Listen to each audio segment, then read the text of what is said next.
Hi everyone, I'm Ana Pimentel. I'm a journalist and tech editor at Observador. I hope you are all enjoying Gamify today.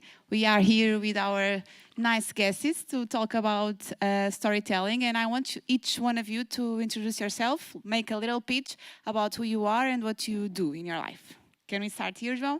João Moura, I'm Chief Inspector of the Portuguese Police, PSP, Public Security Police, Polícia de Segurança Pública. I am the social media manager of the Portuguese Police. Thank you very much. Hello, my name is Nuno Bernardo. I'm the founder and the general manager of Be Active. It's a Portuguese production company. We started in 2003 to tell stories on different platforms, and we produce films, television, and digital content and video games. And we also produce since 2016 the RTP Arena, that is the weekly magazine on RTP1 about video games and esports. Hello, my name is Micael Sousa. I'm now a researcher in this PhD student, and I'm conducting at the start of a research about serious games and planning. I've been using serious games with modern board games.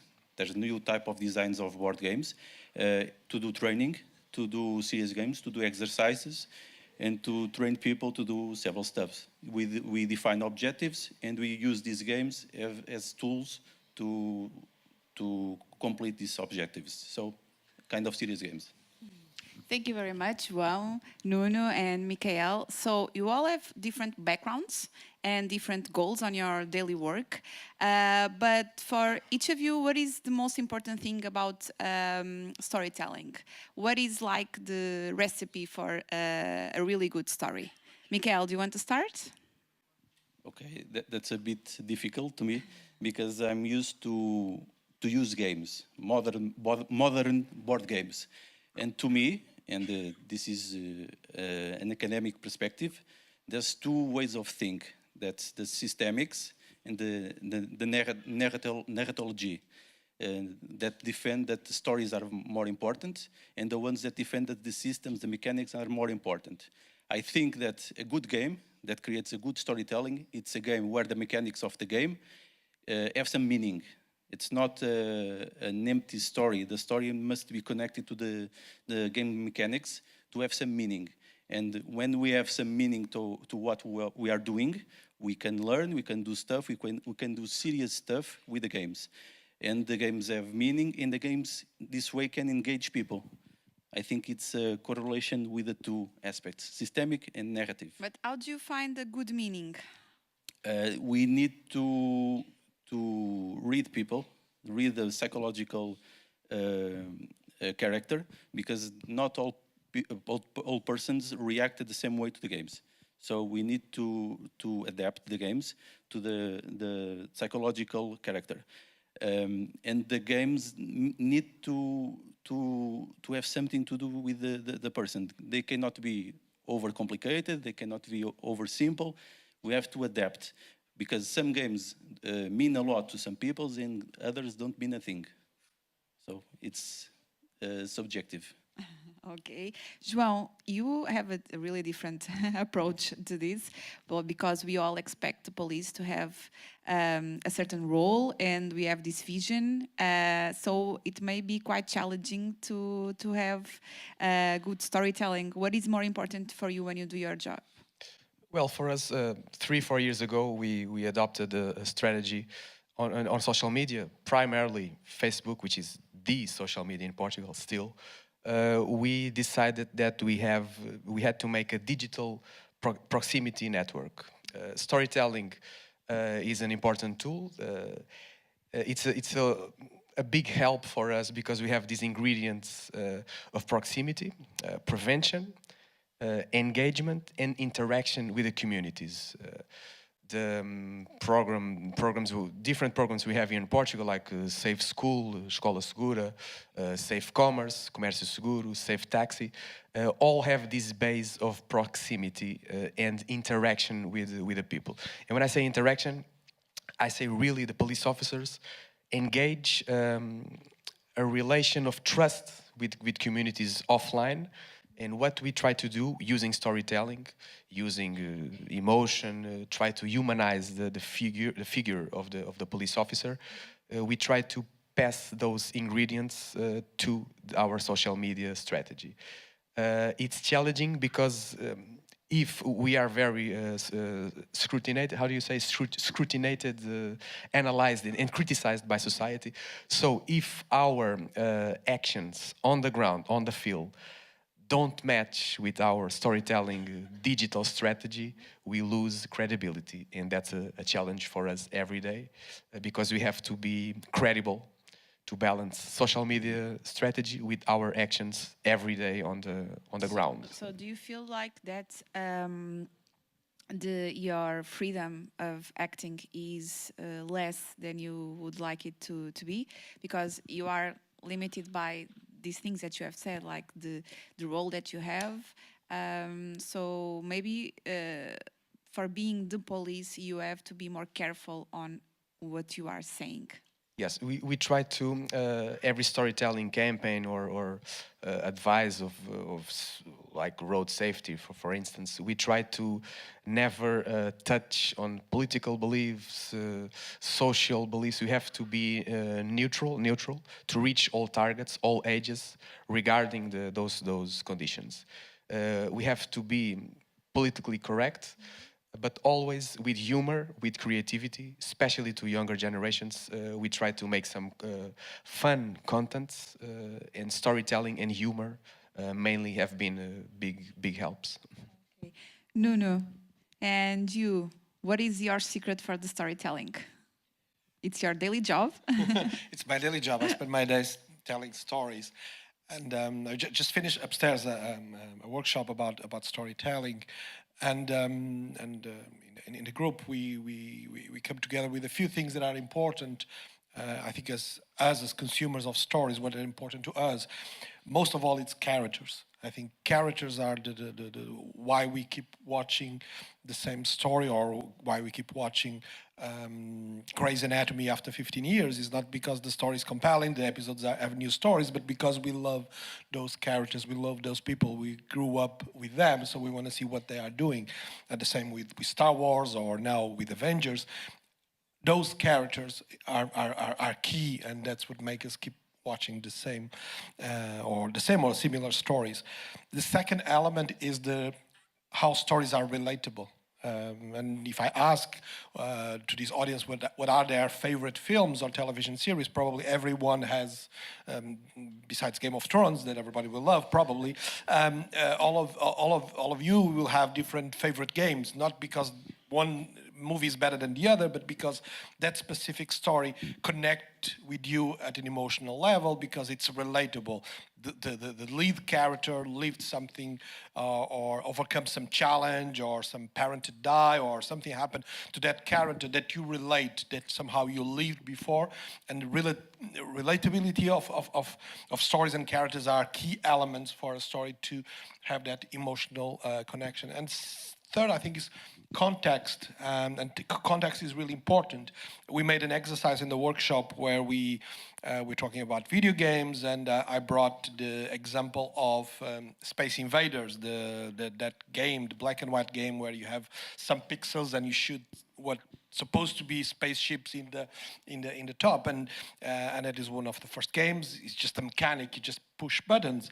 But we made an exercise where we gave a context, we gave a character, we gave a backstory, and then pushing buttons is different, because now you have a role, you have a mission, you have this context. So we create a story where there was the story about Alicia. She wants to fight back. Her parents were killed in this accident. So when you playing that game with that context, if you relate with the story, then it makes something more powerful. And I think that's why we use stories nowadays for everything, for advertising, for politics, for news, for marketing, because stories have that power to connect at an emotional level with the consumers, with the audience.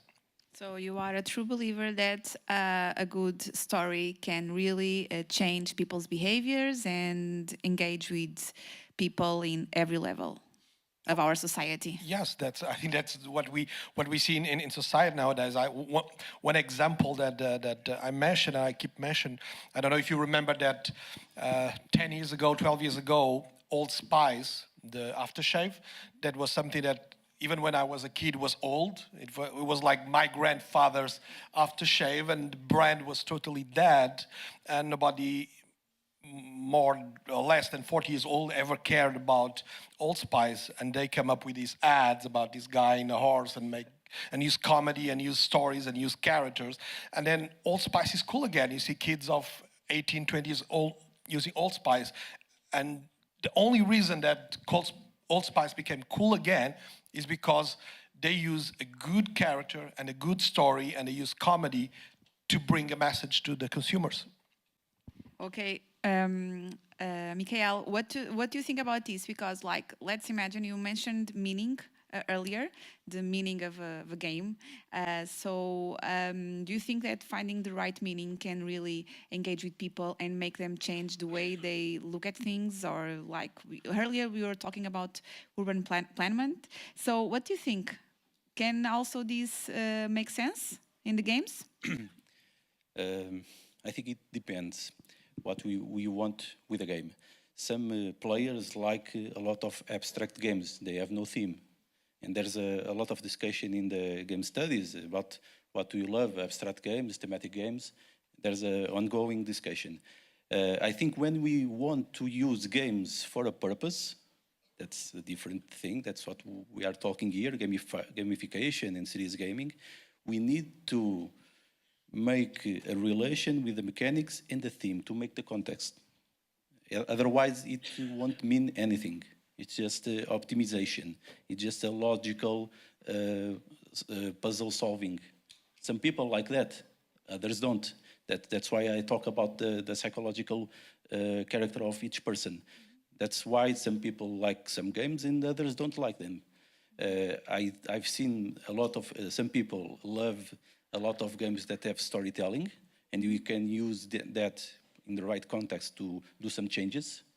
And I've seen some people who don't like storytelling. They just like to solve mathematical problems in games. There's these two ways to use games, to build games. But I think in order to use games to do something else, we need to make mechanics that have meanings, that can create context, to have meaning, to realize and make the option, the arenas of training, so people can see what they can achieve or get if they do some decisions. That's what we do with games in training. Yes. People can experiment, make decisions, can do errors without real consequences, and they can see the interactions between all players and the results. That's one way to do this in urban planning. We can put the stakeholders, the technicians, the citizens, playing a game. Can be a role-playing game, can be a more systemic game that reflects the effects of the decisions they make in the game. That's a way we can see, test projects, and have the real-time effect of our decisions, and understand the role of other players, understand the various points of view. There's a lot of possibilities, but it all depends what we want to do with the game. Okay, here, João, you have like another different role because all your approach is depending on storytelling, right? So this is the only way that you reach to people and that you try to make your way through the society and help to promote good behaviors that are good for everyone. So you rely on this. I rely on this, but even the gamification factor, we as an institution, we use it. We are aware that in UK, for instance, gaming is more popular even than Instagram and Snapchat. How possible? And we try to put some. We even have a police team of Counter-Strike, the game, because of the chats, the chats on the games, there are a lot of crimes happening there, and cyberbullying and other problems. We need to be there. Games, we have like the different approach we have. Can you imagine some years ago, the popular game Pokemon Go came out, and for the first days we didn't realize how big it was. We had an episode in the north of Portugal, I think Gaia, where the police team is called to a private property because it was being invaded by 20 kids. Then the team arrives, and the team is just the youngster, very cool. No, officer, we are catching Pikachu, the yellow one. But the officer doesn't see any Pikachu. No, it's augmented reality. No, it's even for the police force, it's a new challenge. Imagine when games like Fortnite will have their augmented reality version. There will be a lot of challenges for us, but we try to see the bright side, try to be in those forums, in those games, like we have Lisbon Games Week, which is a big gaming event. We try to, when we are on Web Summit, have a little gaming station with a police game on it, so people can engage with us. And try to be not against the wave, but try to surf it, but always with a positive message, or awareness or prevention. We try to be preventive in a way that we prefer to work so the crime doesn't happen. So our work is prior to the crime. If the crime doesn't happen, it's because we did our job good on prevention and awareness. And how is the feedback? Because we all have this idea that like the work that PSP has been doing is like a case study, an international case study. So I don't know if you watched the Dutch police. Holland came here with a big project, Crime Stoppers, a big investment. The problem with Portugal is we have. For our social media strategy, zero budget. Everything we do is organic. So that's why Portuguese maybe are more creative, because they have to figure out other ways to do it less. And less is more. But it's a challenge. It's a positive feedback from our followers. But when we are talking about younger people, Gen Z and millennials and other digital natives, the challenge is even bigger because they don't fall for storytelling. Like I said, if the actions on the field are not coherent with the storytelling or with the ad, they don't buy it, and that's another challenge for us too. So you have to keep everything just really close to the reality. 360, close the circuit on the ground. Yeah. Okay. Nuno, what can destroy a story? I think João just mentioned when it's not coherent, when you break this connection, because when you, especially on fictional stories, when you hear a story, you have to do the suspension of disbelief. You need to believe that Superman flies. You need to believe that Santa exists. Whatever is the story that you believe. So something that breaks that suspension of disbelief, because the best stories are the ones you go see Avengers Endgame, and I think everybody in Portugal already saw, or at least 50% of the country already saw the movie twice. You go there, and when you enter the cinema between popcorn, you need to do that suspension of disbelief. Enter the story and believe that really can happen. Because if you don't believe, you don't enjoy the story. Because if you think, okay, people can fly, or people can jump out of buildings, and people can turn green, if you don't do that suspension of disbelief, you don't enjoy the story. It's like myself and wrestling. I don't enjoy wrestling because I can't do that suspension of disbelief and believe that they are fighting for real. So that's why I don't enjoy that show. So something that breaks that disconnect, something that doesn't feel natural, when characters are presented to you in a way, and their actions don't match what you've been hearing them say. It's like you are watching a movie and someone presents you this guy that is very shy, that lives with his mother, blah blah blah, and then suddenly it jumps out of car and takes a machine gun and does something weird. It breaks that suspicion of disbelief because it doesn't feel real. So I think that what is important in going back to your question, what is important and what can break that relationship between audience and the story is that break of believability of and something that doesn't feel natural, doesn't feel organic. Because a story can have monsters, a story can have weird characters, can have zombies, can be animated, can have weird characters, but the way you connect with them, even with the most weirdest character, is because they behave in a human-like way. They have feelings, they operate, they feel real. And when that reality connection is broken, then the story is broken, and then you stop believing. Do you remember any example of something that made this something like this, like a film? 50% of the films that I see nowadays have that problem. I don't know any specifics, but it's for me an eternal break is, for example, Superman. I could never enjoy Superman because I can't believe that nobody noticed that with glasses is Clark Kent, without glasses he has the same voice, he looks the same. So and probably other people love Superman.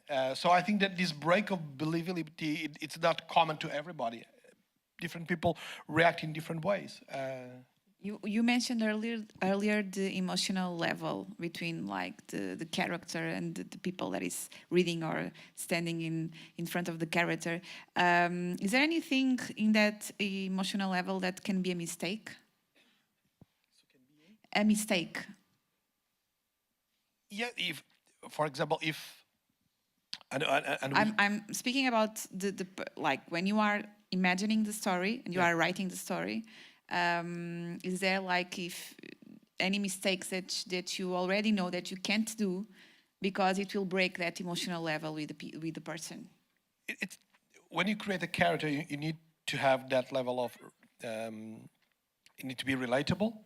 You need to struggle what you think 90% have the struggles that you think 90% of your audience will probably struggle, and have the same views and the same the same approach to life and things in life as you think your audience has, and you need to keep that consistency.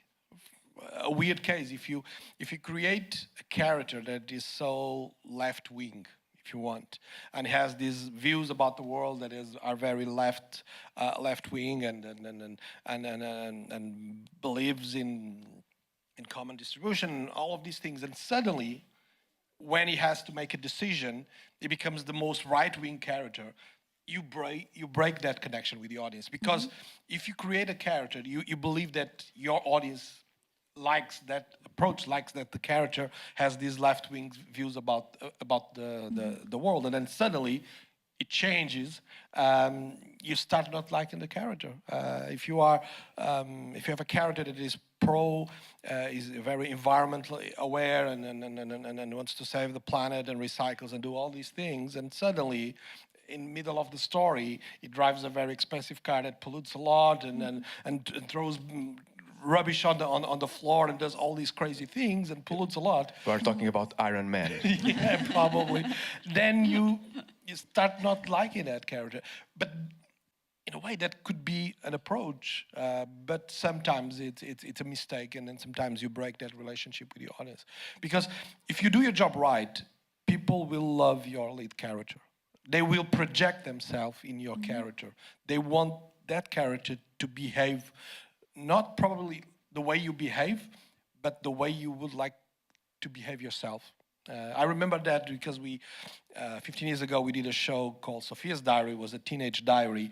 And in the end of each episode, people could vote and decide Sophia should do this and Sophia should do that. And most of the time, it was very innocuous things. She never got in trouble. She never got arrested. And for example, was like, okay, should I tonight, I have an exam tomorrow at school, and should I go to the movies tonight with my boyfriend and stay home study? And what we realized is that the kids, the audience that were voting and deciding what will happen to Sophia in the next episode, most of them wrote, okay, if it was me, I will go to the movies. But because I want Sophia to do well, I want her to stay home and study. So that is something that audiences do regarding their favorite characters. They project themselves and they want their favorite characters to even do better than they do. And that was a game inside storytelling. Exactly. Micael, so emotions and games are also about emotions, right? Do you agree? Yes, a lot. Especially because of the games I use. I use modern board games. I use analogical board games. I don't use digital games. It's a little bit strange in this convention. We're all talking about digital. And I don't use digital because some years ago, I was a little fed up about computers. Because I needed to work with a computer every day, sometimes 10 hours. And I love games. So I started to discover the new kind of games that exist today, and they are becoming very popular. They have a great growth as a business in games, and there's a lot of people searching for these games. And these games, I realized that can be excellent tools to make training and to develop emotional skills, soft skills, face-to-face. And we are losing these spaces to socialize and to be in front of other people like we are talking here. It's richer. We can learn a lot. And with games, we learn doing. It's a more effective way of learning. And I've realized there's a lot of games. There's a lot of them about storytelling, a lot of them about simulation, about the economics, history, you can name it. And I realized that I was participating in a project about urban planning and urban metabolism and the circular economy, and we need to have some kind of tools to engage people, to make the people participate in the process. Because it was a collaborative process, people should participate and tell what they want to do with the solving of the waste problem. And I have the idea of using a game. It's called Dixit. It's a game of cards. It has every card. It's different. It has pictures, right? Pictures, surrealistic pictures, yes. where there's a mechanics that enables people to tell stories and to see different things in the pictures. So I used that cards to make the people break the ice and do some presentations about themselves and the way that they were driven to the process. Surprisingly, people, without knowing that they need to do this, they start to share and to talk about the process. And then I had the idea of using a lot of games to do brainstorm, to do design thing, to test in face-to-face, in process, to test ideas, to explore, to debate, and it was very interesting to do this experiment. So people learn by doing, they learn the systemics of the models we're doing, because everything, for example, in engineering, in economics, are models of reality, simplifications, and games are also simplifications of reality. So we can do, by these games, use and explore the intelligence and the emotions of people by playing the games face-to-face in presence. Okay. Now, João, I have another. I know that this is not your area of field, but do you think that what is more important, the story or the product?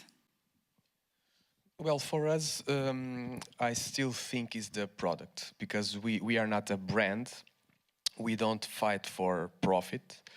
We make an even more important thing. We have to provide public security with effective and with also security feeling and safety feeling too. I think at the end of the day, the evaluation that a regular citizen makes of the police work is some individual problem that that citizen have was solved or not. I think in that the majority of the cases they will not think about, oh, that campaign that I saw on the police Instagram, so beautiful, so emotional. I think maybe they make this evaluation in general, but we have to solve the individual problems. It's like a relationship of a man and a woman. So you have to deal with the small stuff so you can give the big surprise or the big romantic dinner. If you don't do the basics, the big one, the big campaign, the big shot will not be so well received by our targets. The challenge for us in talking about the constructions of character storytelling, for us is difficult because we, if you want to have a very emotional campaign, humanize a lot the police. Okay, we choose a character, but there will always be a lot of people that prefer a more RoboCop type, not so human. It doesn't have authority. It's so human, but it's also because of the emotional level too. Of course, and if we watch our social media insights, we have on Facebook, we have almost 700,000 followers. 49% are women, 51% are men. So we like to see this balance a lot. Maybe emotional campaigns will result more with women, but we try to do a little bit of both. Because we can't communicate in a more humanized way. If in that week we will have a big game like Benfica Sporting or UEFA Nations League that we will have now in June, for us not to lose this RoboCop side / authority side. So we have to measure very well the effect of our campaigns. Okay. Nuno, do you think that a good story can be enough to sell a bad product? I don't know if you can sell a bad product, but as I mentioned on the whole spice, the product was the same. I don't think they changed the smell of the aftershave, but a good story make it relevant again, made increase the sales and make the brand relevant. So a good story could help you get noticed, probably will sell a few copies of a bad product. I don't know if that will be sustained, because then we have the phenomenon of social media where the story is not just told by you as a brand, but the story is a conversation. Because imagine that you have a bad product, you create a nice story, and the story comes out and people buy it. And for all of you that have Netflix, I probably noticed a documentary called Fire. Fire Festival, I was remembering that. And that is a good example of what you're saying, because Fire was this big festival that was supposed to happen. Product, a great story. A great story was told by with a rapper. They made lovely videos. They made an amazing marketing campaign. They had the best models tweeting about it, and the story was amazing. And they were able to sell out that product, but because it flopped, because they didn't deliver what the story was selling to them, was promoting, that created a backlash. And then the second story was the reaction from the consumers to that festival. And I think the story that will remain in history will be not the initial story, but the story of this big festival that never happened. So it's going to your question, is not the fact that you could sell. Of course you could sell. You could trick people to do what they don't want to do it. But in the end, on this day and age where everything is social connected through digital platforms, then other stories will be written probably by the consumers afterwards. Okay, we still have a few more minutes. So does anyone in the audience want to make questions to our guests? Don't be shy. Not even one?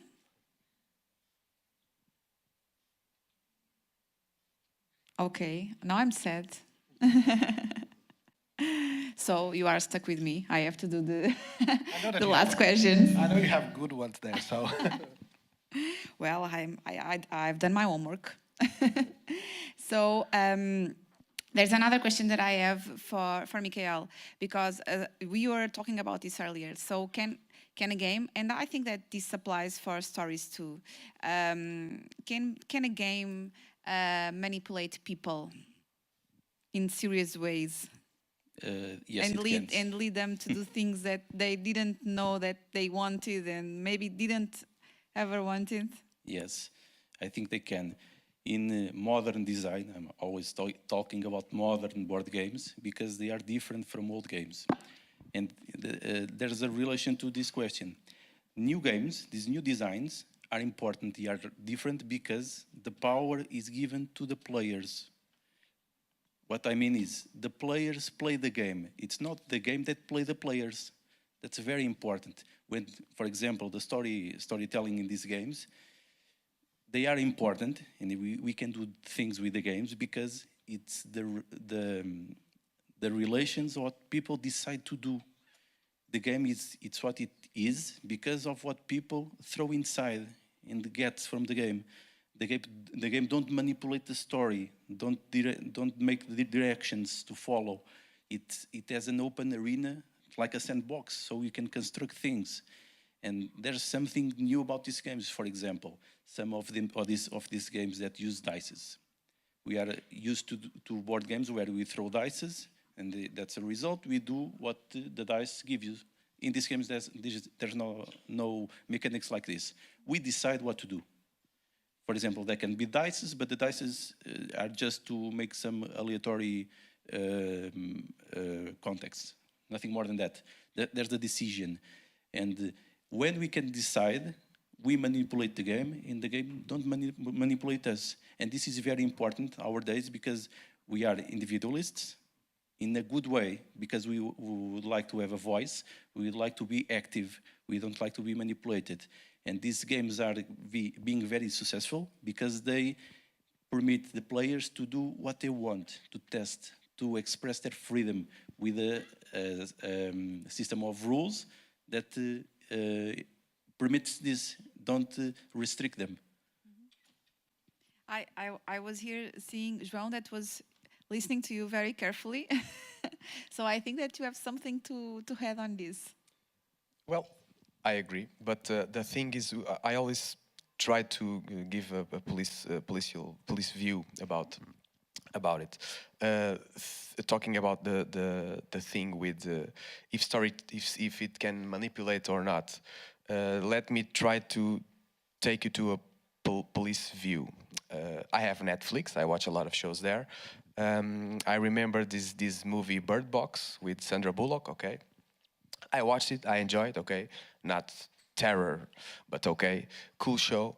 But the next days, I receive a message from our director that we have to put the message out because the kids were on the street blindfolded, making the Bird Box challenge, and they were putting themselves in harm. So for us, it's always this approach of security or safety that we have to be always aware. Besides Pokemon Go, but there are a lot of other more dangerous things like the cyberbullying, sextortion, revenge porn that happen in the chat of those games. But we still have, at the end of the day, to be effective in our message, to be creative and to communicate where people are. And nowadays there are in the gaming industry. In the entertainment industry, the very famous series La Casa de Papel even have an official protocol with the Spanish police that participates on the series with real cars, real Spanish police uniforms. So you have to be aware, but always with this mission to, at the end of the day, deliver a preventive message. Now we are really at the end of our talk, and I would like this wasn't on the plan, but it's a challenge. I would like each one of you to tell me, what is your favorite story? Who wants to start? Micael, Do you want to start? What kind of story? Any story. What's your favorite story ever? My favorite story, it's history. Because I've done a master and a bachelor in history just for the fun of it. Because I'm from engineering. So I love history. It's very inspiring. So, great answer. Nuno.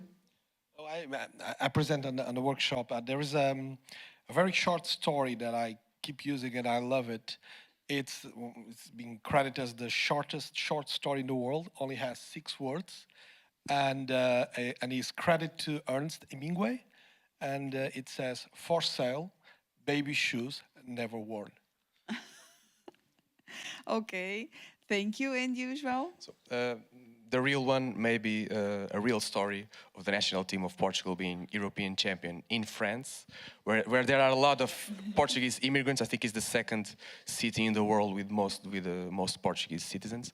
And the fictional one, I would say a police series, which is Breaking Bad, and how possible that cop, the bald one, doesn't realize that he's the guy from his family is the biggest drug dealer in the world. So. Thank you very much. Thank you all. And I hope to see you again, maybe next year. And I hope you enjoyed the rest of the Gamify event. Thank you. Bye.